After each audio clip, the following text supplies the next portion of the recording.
Halo Auto Lovers. Dibuat kecewa oleh pemerintah emang menjadi hal yang sering terjadi di Indonesia. Ditambah lagi, baru-baru ini Omnibus Law udah disahkan. Keselnya sih gak jauh beda pas diputusin sama doi, ya nggak? Padahal nih, kalau ngomongin kehidupan pribadi para pemangku kebijakan yang ada di atas sana, mereka tuh sudah dikelilingi berbagai kemewahan dan namanya gak masuk di persentase penduduk miskin per Maret 2020 yang telah berjumlah 26,42 juta orang. Salah satu bukti nyatanya, macam apa yang telah dirasakan keseharian Menteri Koordinator Bidang Perekonomian Kabinet Indonesia Maju yang juga seorang pebisnis sukses. Kira-kira punya apa aja? Daripada kamu semua dibuat penasaran, dalam segmen Auto Sultan kali ini kita bakal membahas berbagai koleksi kendaraan mewah dan kekayaan Airlangga Hartarto.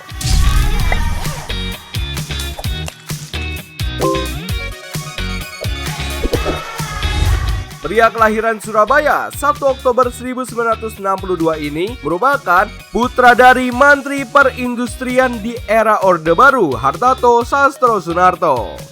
Setelah menyelesaikan jenjang S1 di Universitas Gadjah Mada pada tahun 1987, mantan Ketua Umum Senat Mahasiswa Fakultas Teknik UGM ini lalu melanjutkan kuliah program S2-nya. Lebih dari satu kampus, yaitu di Wharton School University of Pennsylvania, Amerika Serikat, program Master of Business Administration di Monash University, Australia, dan sempat juga menimba ilmu di Melbourne Business School University of Melbourne. Sementara untuk gelar doktor kehormatannya sendiri diraih dari Honorary Doctorate in Development Policy, The Korea Development Institute School of Public Policy and Management, Korea Selatan pada tahun 2019. Sebelum terjun di dunia politik, mantan Ketua Persatuan Insinyur Indonesia tahun 2006 ini lebih dulu berkecimpung dalam dunia bisnis dengan menduduki jabatan sebagai Presiden Komisaris di dua perusahaan, yaitu PT Geraha Curah Niaga yang bergerak di bidang agraria, dalam hal ini produksi pupuk, dan di PT Ciptadana Sekuritas, fokus pada pasar modal. Gak cuman itu aja, pengagum Mahatma Gandhi ini juga masih punya jabatan lain sebagai Presiden Direktur PT Bhisma Narendra yang bergelut di sektor baja dan menjadi komisaris PT Sorini Corporation Tbk Pandan sebagai produsen bahan sorbitol atau senyawa kimia pengganti gula. Waduh, banyak banget tuh Pak perusahaannya. Semoga aja nggak ada terlibat dalam kepentingan pengesahan Omnibus Law deh. Sementara itu, sepak terjangnya di dunia politik baru dimulai pada tahun 1998 setelah memutuskan untuk masuk menjadi bagian dari Partai Golkar. Selanjutnya, di tahun 2004-2009, ia dipercaya untuk memegang jabatan sebagai Wakil Bendahara DPP Partai Golkar sebelum terpilih sebagai anggota legislatif selama 2 periode lewat daerah pemilihan Jawa Barat 5. Bahkan ia juga sempat menduduki jabatan Ketua Komisi 6 DPR RI yang mengurusi sektor perdagangan, perindustrian, koperasi, UKM, dan BUMN.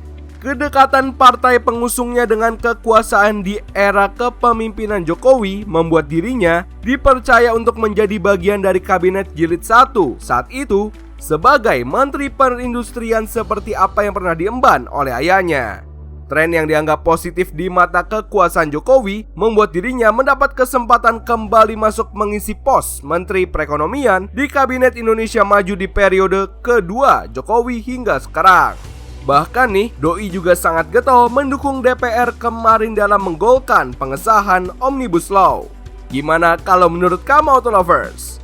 Melihat sepak terjang karir dengan segudang pengalamannya hingga kesuksesannya menjadi tokoh politik nasional, gak mengherankan kalau harta kekayaan yang dimiliki oleh Ketua Umum Partai Golkar ini juga terbilang fantastis.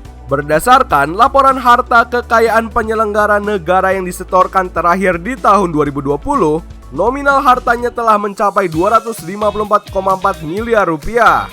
Jumlah yang naik cukup drastis, mengingat di tahun 2019 sendiri, dalam laporan LHKPN yang disetor saat itu, total kekayaannya baru mencapai 81,5 miliar rupiah saat itu. Meroket banget tuh Pak, bagi tipsnya dong. Dari laporan tersebut juga tercatat kalau politisi yang pernah menjabat sebagai Ketua Umum Asosiasi Emiten Indonesia ini punya beberapa unit kendaraan mewah yang menjadi bukti nyata ketajirannya. Tapi sebelum kita melihat koleksi mobil mewahnya, ada baiknya kalau kamu semua klik tombol like, subscribe, dan aktifkan lonceng notifikasi agar nggak ketinggalan informasi menarik dari channel Auto Populer. Yuk kita lanjut. Mobil pertama yang nangkring di garasi rumahnya dari harga termurah ada 2 unit Toyota Innova, masing-masing keluaran tahun 2015 dan 2016. Dimana untuk harganya sendiri sih berkisar di 200 jutaan rupiah dan 300 juta rupiah. Lalu nggak ketinggalan, orang ketiga Indonesia yang meraih penghargaan Lee Kuan Yew Fellowship ini rupanya punya mobil keluaran produsen Jaguar. Namun sayang untuk tipenya sendiri sih nggak diketahui. Namun soal harga yang dicantumkan dalam laporan LHKPN-nya senilai 400 juta rupiah. Jika bosan mengendarai beberapa mobil tadi, ayah 8 anak ini punya pilihan untuk menunjang aktivitas kerjanya sebagai pembantu presiden. Seperti bersantai ria di atas MPV super mewah Toyota Velfire rilisan tahun 2017 yang dibanderol sekitar 900 juta rupiah. Dan yang terakhir sekaligus sebagai unit mobil termahalnya sendiri nih Auto Lovers, Pak Airlangga menjatuhkan pilihannya pada SUV sekelas Toyota Land Cruiser 200 keluaran tahun 2004 dengan harga jual yang menembus lebih dari 1 miliar rupiah. Kece-kece juga ya koleksi mobilnya.